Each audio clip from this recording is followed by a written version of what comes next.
नमस्कार दोस्तों, देखिए बीएसटीसी और पीटीटी के एक और नई टेस्ट सीरीज में आपका हार्दिक स्वागत है। इस सीरीज में हम राजस्थान जीके के जो पिछले एग्जामों में प्रश्न पूछे गए हैं या फिर पूछे जाने की संभावना रहती है, ऐसे बिल्कुल बीएसटीसी और पीटीटी एग्जाम पर आधारित इस पैटर्न पर आधारित आपके लिए क्वेश्चन लेकर आते हैं। तो देखिए इस वीडियो में भी हम लगभग 25 से ज़्यादा प्रश्न देखने वाले हैं, तो आपको वीडियो अंत तक देखना है।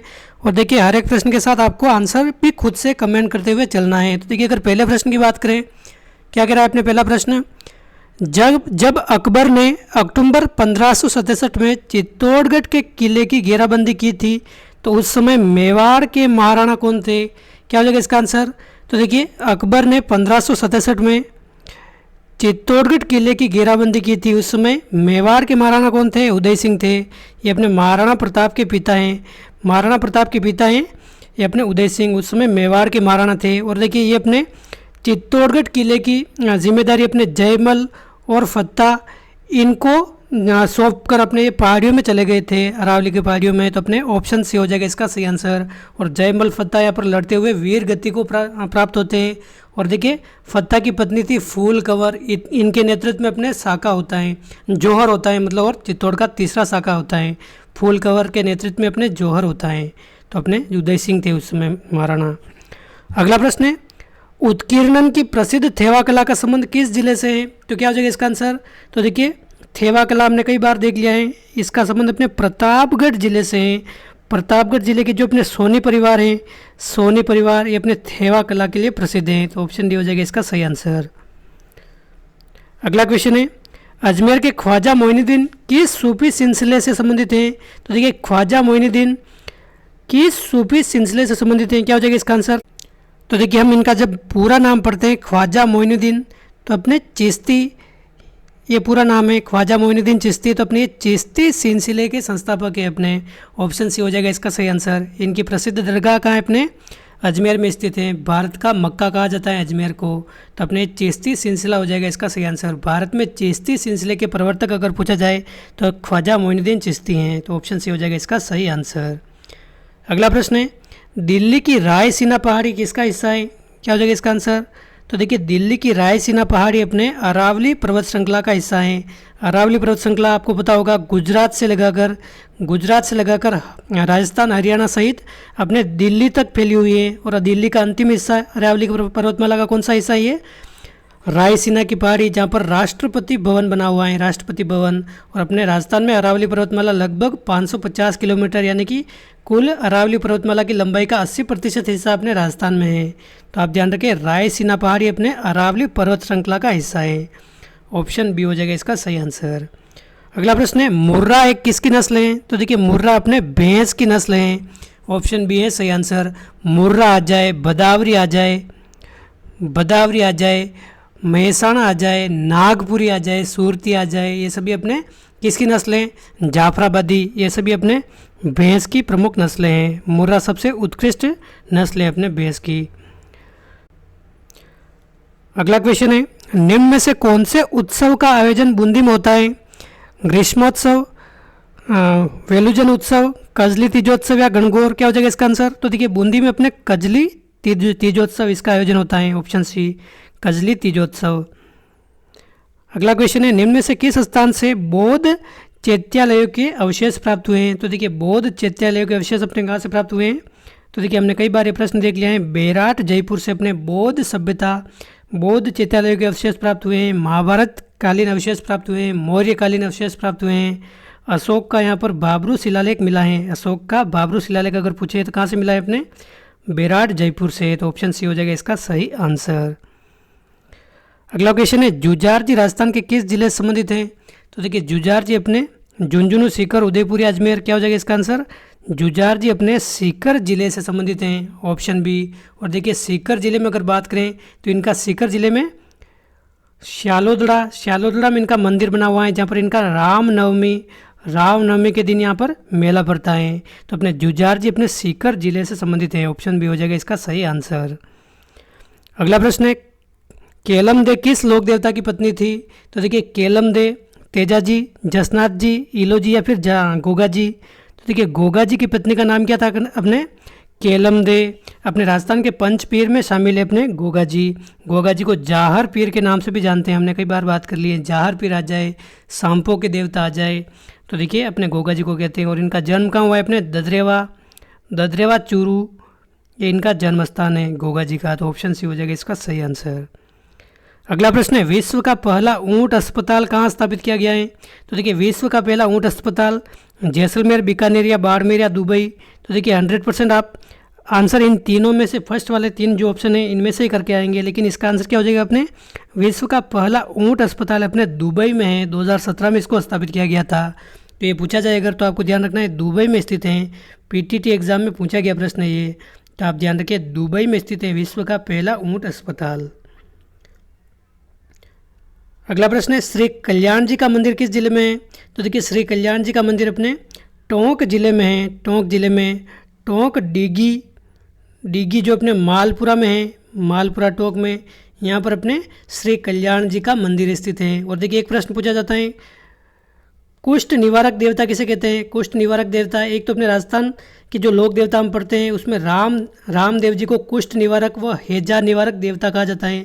लेकिन रामदेव जी अगर ऑप्शन में नहीं हो और श्री कल्याण जी दे रखा हो तो कुष्ठ निवारक देवता कहते हैं, कुष्ठ रोग निवारक देवता। जो अपने इनका मंदिर का है डिग्गी कल्याणपुरा, डिग्गी मालपुरा टोंक में इनका मंदिर स्थित है, ऑप्शन फर्स्ट। अगला प्रश्न है, पंचायती राज दिवस कब मनाया जाता है? तो देखिए पंचायती राज दिवस हाल ही में अभी गया है 24 अप्रैल के दिन।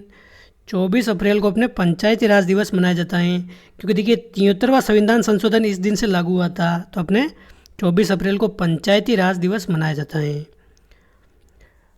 क्वेश्चन 13 है, राजस्थान के किस जिले में तांबा प्रगालक यानी कि स्मेल्टर स्थित है? तो देखिए तांबा प्रगालक कहाँ स्थित है? बाड़मेर, बूंदी, झुंझुनू या डूंगरपुर। तो देखिए अपने झुंझुनू का जो हम खेतड़ी पढ़ते हैं, खेतड़ी तांबा की यहाँ प्रसिद्ध खदान है। खेतड़ी किसके लिए प्रसिद्ध है? अपने तांबा खनन के लिए प्रसिद्ध है। तो ये अपने यहाँ पर अपने झुंझुनू खेतड़ी में अपने तांबा प्रदालक यानी कि तांबा का स्मेल्टर स्थित है। तो अपने ऑप्शन सी हो जाएगा इसका सही आंसर। खेतड़ी कॉपर स्मेल्टर के नाम से यहाँ पर ये स्थित है, Khetri copper smelter, option C. अगला क्वेश्चन है, दक्षिणी राजस्थान की जनजातियों में बडालिया क्या है? तो देखिए बडालिया किसे कहते हैं? दक्षिणी राजस्थान की जनजातियों में क्या हो जाएगा इसका आंसर? बडालिया। तो देखिए बडालिया जो अपने दो पक्षों के मध्य विवाह संबंध को करवाता है, मध्यस्थता रखता है दोनों वर व वधु पक्ष में। दो पक्षों में विवाह संबंध कराने वाला और मध्यस्थता रखने वाला उसको क्या बोलते हैं? अपने बडालिया कहते हैं। दक्षिणी राजस्थान की मुख्य रूप से जो जनजातियां हैं उसमें ये मुख्य रूप से प्रसिद्ध है बडालिया। अपने दो पक्षों के मध्य विवाह संबंध में मध्यस्थता करने वाला अपने बडालिया कहलाता है। अगला क्वेश्चन है, जोधपुर के निकट ओशिया के मंदिर समूह किस राजवंश की देन है? तो देखिए ओशिया के मंदिर समूह किस राजवंश की देन है? अपने प्रतिहार राजवंश, गुज्जर प्रतिहार राजवंश अपने इनके संबंधित है अपने ओशिया के मंदिर समूह, जो अपने कहाँ है? जोधपुर में है। तो अपने ऑप्शन भी हो जाएगा इसका सही आंसर। अगला क्वेश्चन है, वीर विनोद पुस्तक के रचयिता कौन है? तो देखिए काफ़ी महत्वपूर्ण पुस्तक है, बार बार पूछी जाती हैं। वीर विनोद पुस्तक के रचयिता अपने कौन है?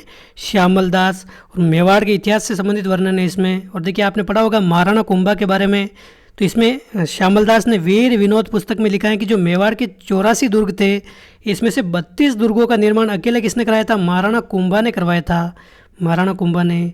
तो आप ध्यान रखें ये अपने वीर विनोद पुस्तक के लेखक कौन है? अपने श्यामल दास है, ऑप्शन बी है इसका सही आंसर। मेवाड़ के इतिहास से संबंधित पुस्तक है ये। अगला प्रश्न है, निम्न में से किस जिले में कोई राष्ट्रीय उद्यान नहीं है? तो देखिए राष्ट्रीय उद्यान किस जिले में नहीं है? गंगानगर, सवाई माधोपुर, भरतपुर या चित्तौड़गढ़। तो देखिए सवाई माधोपुर में रणथंभौर राष्ट्रीय उद्यान है, भरतपुर में केवलादेव राष्ट्रीय उद्यान है, गन्ना पक्षी राष्ट्रीय उद्यान भरतपुर में है, चित्तौड़गढ़ में मुकुंदरा हिल्स अभ्यारण्य जो राष्ट्रीय उद्यान बन गया है अभी तीसरा, वो अपने कोटा आ जाए, झालावाड़ आ जाए, चित्तौड़गढ़ आ जाए, इन जिलों में विस्तृत हैं। तो इसमें भी है, लेकिन गंगानगर में अपने कोई राष्ट्रीय उद्यान नहीं है। तो ऑप्शन फर्स्ट हो जाएगा इसका सही आंसर। गंगानगर में कोई राष्ट्रीय उद्यान नहीं है। क्वेश्चन 18 है, कृष्ण मृग किस अभ्यारण्य में पाए जाते हैं? तो देखिए काले हिरण या फिर कृष्ण मृग किस अभ्यारण्य में पाए जाते हैं? अपने ताल छापर अभ्यारण्य जो अपने सुजानगढ़ चूरू में स्थित है। ताल छापर अभ्यारण्य ये अपने कृष्ण मृग के लिए प्रसिद्ध हैं। तो ऑप्शन डी हो जाएगा इसका एकदम करेक्ट आंसर। क्वेश्चन 19 है, राजस्थान के किस राज्य ने अकबर की संप्रभुता स्वयं स्वीकार नहीं की थी? तो देखिए ऐसा कौन सा राजस्थान की रियासत थी जिसने अकबर की अधीनता स्वीकार नहीं की थी? सिंपल सा प्रश्न है।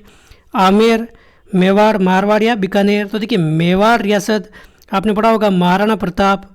महाराणा प्रताप इनकी वीरता के किस्से आपने पढ़े होंगे। तो देखिए मेवाड़ रियासत ने अपने अकबर की अधीनता स्वीकार नहीं की थी, बाकी सभी ने कर ली थी। तो ऑप्शन बी हो जाएगा इसका सही आंसर। और हल्दी घाटी का युद्ध कब होता है? 1576 में। सिंपल सा प्रश्न आपको आता होगा। क्वेश्चन 20 है, सवाई माधोपुर का चौथ का बरवाड़ा किस खनिज के लिए जाना जाता है? तो देखिए चौथ का बरवाड़ा किस खनिज के लिए जाना जाता है? सवाई माधोपुर में स्थित है ये चौथ का बरवाड़ा। ये अपने सीसा जस्ता की खदान के लिए प्रसिद्ध है। सीसा जस्ता खनिज के लिए अपने चौथ का बरवाड़ा जो अपने सवाई माधोपुर में यह जाना जाता है। ऑप्शन डी हो जाएगा इसका सही आंसर। अगला प्रश्न है, पुष्कर मेला किस हिंदू माह में आयोजित होता है? तो देखिए पुष्कर मेला अपने कार्तिक माह में आयोजित होता है। कार्तिक पूर्णिमा, अगर विशेष दिन पूछे तो कार्तिक पूर्णिमा के दिन अपने पुष्कर मेला आयोजित होता है। और देखिए पुष्कर झील अपने राजस्थान की या फिर भारत की कह सकते हैं सबसे पवित्र झील अगर पूछी जाए तो पुष्कर झील है। और कार्तिक पूर्णिमा के दिन अपने पुष्कर में मेला आयोजित होता है। और देखिए राजस्थान में सबसे ज़्यादा ऊँटों की बिक्री अगर पूछी जाए तो सबसे ज़्यादा किस मेले में होती है? अपने पुष्कर के मेले में होती हैं। ये एक तरह से कह सकते हैं पुष्कर का ये पशु मेला है, ये पशु मेला। तो आप ध्यान रखें ऑप्शन सी हो जाएगा इसका सही आंसर। क्वेश्चन 22 है, किस नदी पर ईस्ट वेस्ट कॉरिडोर के अधीन हैंगिंग ब्रिज का निर्माण किया गया है? हैंगिंग ब्रिज, तो देखिए हैंगिंग ब्रिज अपने कोटा में बनाया गया है, कोटा में। और ये चंबल नदी के ऊपर बनाया गया है। तो देखिए हैंगिंग ब्रिज अगर पुल पूछा जाए तो अपने कोटा में है और चंबल नदी पर बनाया गया है। तो ऑप्शन बी हो जाएगा इसका सही आंसर। ये प्रश्न 2 से 3 बार पूछा गया प्रश्न है। और अगला प्रश्न है अपने, राजसमंद जिला कब अस्तित्व में आया था? तो देखिए राजसमंद जिला क्या हो जाएगा इसका आंसर? किस वर्ष अस्तित्व में आया था?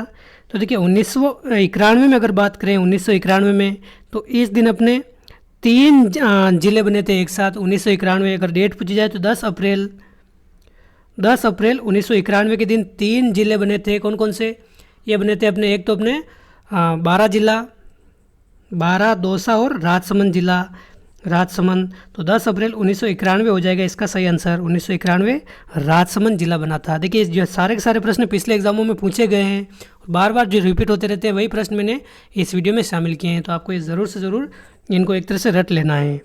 तो अपने 1991 हो जाएगा इसका सही आंसर। राजसमंद जिला अपने 1991 में बना था। और ये अपने देखिए क्रम के हिसाब से तो ये 30वां जिला है राजस्थान का। और वर्तमान में राजस्थान में 33 जिले हैं। और सबसे नवीनतम जिला आपको पता है प्रतापगढ़ जिला है, जो 2008 में इसका गठन हुआ था। तो अपने ऑप्शन सी हो जाएगा 1991 में राजसमंद जिला बना था। अगला प्रश्न है, निम्नलिखित में से कौन सी चोटी दक्षिण अरावली में स्थित है? तो देखिए दक्षिणी अरावली में कौन सी चोटी स्थित है?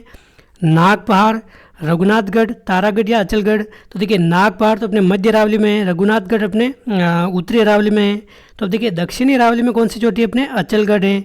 अचलगढ़ जो अपने सिरोही में स्थित है, सिरोही में जो दक्षिणी अरावली में स्थित है। तो ऑप्शन डी हो जाएगा इसका एकदम करेक्ट आंसर। अगला प्रश्न है, बीकानेर प्रजामंडल की स्थापना किस वर्ष हुई है? तो देखिए बीकानेर प्रजामंडल अगर पूछा जाए तो इसकी स्थापना कब हुई है? 1936 में इसकी स्थापना होती है। अक्टूबर 1936 में बीकानेर प्रजामंडल की अगर स्थापना पूछी जाए तो किसने की है? वैद्य मगाराम ने इसकी स्थापना की है, वैद्य मगाराम ने। और देखिए राजस्थान का एक ऐसा प्रजामंडल है जिसकी स्थापना राजस्थान में नहीं होकर इसकी स्थापना कहाँ हुई है? कलकत्ता में इसकी स्थापना होती है, कलकत्ता में। तो आप ध्यान रखें 1936 में कलकत्ता में अपने बीकानेर प्रजामंडल की स्थापना हुई है वैद्य मगाराम के द्वारा। तो ऑप्शन 3 हो जाएगा इसका सही आंसर। और अगला महत्वपूर्ण प्रश्न है, बावजी किसका उपनाम है? तो देखिए बावजी उपनाम से कौन प्रसिद्ध हुए राजस्थान में? तो देखिए मोतीलाल तेजावत अपने बावजी उपनाम से प्रसिद्ध हुए। आदिवासियों का मसीहा आ जाए, आदिवासियों का मसीहा आ जाए, ये भी किसको कहा जाता है? अपने मोतीलाल तेजावत को कहा जाता है। बावजी भी अपने किसको कहा जाता है? मोतीलाल तेजावत को कहा जाता है। एक ही आंदोलन किसने शुरू किया था 1921 में? मातृकुंडिया चित्तौड़गढ़ से। ये भी अपने मोतीलाल तेजावत ने शुरू किया था। और वनवासी सेवा संघ अगर पूछा जाए, वनवासी सेवा संघ के संस्थापक कौन है? ये भी अपने मोतीलाल तेजावत हैं। इतनी सारी बात आप ध्यान रखें। इनका जन्म अगर पूछा जाए तो कोलियारी गाँव में, कोलियारी गांव जो अपने उदयपुर में है, यहाँ पर इनका जन्म होता है मोतीलाल तेजावत का। तो अपने बावजी उपनाम से अपने मोतीलाल तेजावत प्रसिद्ध हुए।